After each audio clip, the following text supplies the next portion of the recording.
So we are 80 years old right now, and we plan on being another 80 years old from today forward. 160 years in, we need to know that we're still providing quality, affordable housing for families.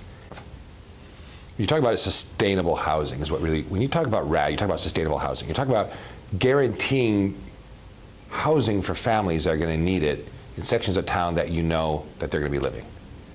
And that's what Sherman is. Sherman is really making sure that we're going to have families living here in El Paso, helping them get back on their feet and move on. Is that there is an aging infrastructure that exists with not only affordable housing, but a lot of the housing across the country. The infrastructure that was built to support it is 50, 60, 70, 80. In some cases, we have a couple projects, I think, that were 100 years old. That the infrastructure is just not built the same. The codes now are in no relation to the codes that were built to back in the 1930s, the 1940s, the 1950s.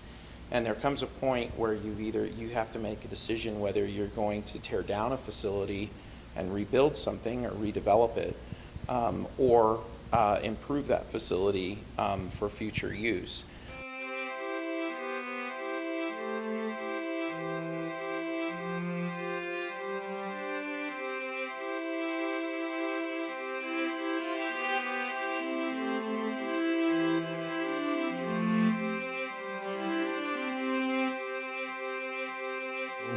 Like that saying says, you don't have to be great to start, you just have to start to be great.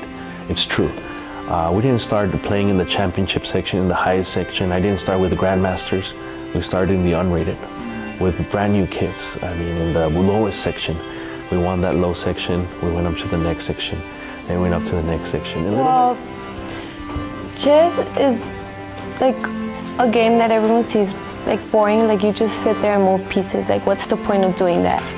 But while you're playing the game, you have all these variations going on, like, oh, if I do this, then this will happen, or I'm gonna win, and you get excited. You get excited of getting out of each round, like winning. So I was going through a lot, like my mom would work a lot, so I wouldn't spend a lot with my mom. I lost my dad and my brother. My brother died. He had several medical conditions. He had more than 4 surgeries before the age of 2. And my dad died when I was around 3 years old. In a week, I was about to be 4 years old. They killed him. So yeah, I lost him at a really early age. And my mom went through bad depression because she thought her world was gonna end.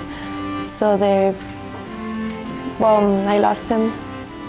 And my mom's right now, she's working through it, and she still has that beautiful smile going on.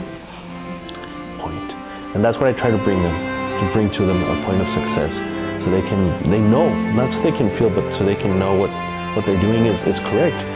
And I mean that sometimes those tough moments are going to be the moments that are going to make them the strongest ones, and are going to help out someone else continue their education or fall off. Right now I'm living in Sherman Plaza, the new ones.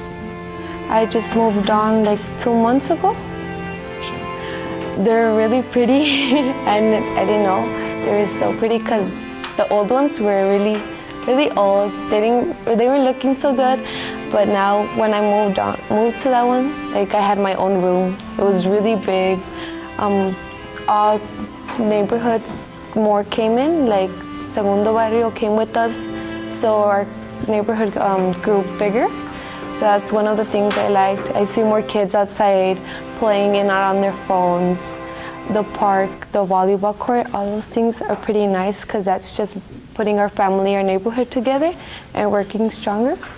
If you can have people live in housing that never know they lived in housing, to have a kid grow up and look back and say, wait, I lived there, I didn't know I was receiving assistance.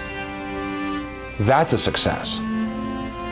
I mean, to have them use it, move on, and look back and realize that it was never subsidized and they were never deprived of anything, and that the American dream to them is the American dream that was available to everybody.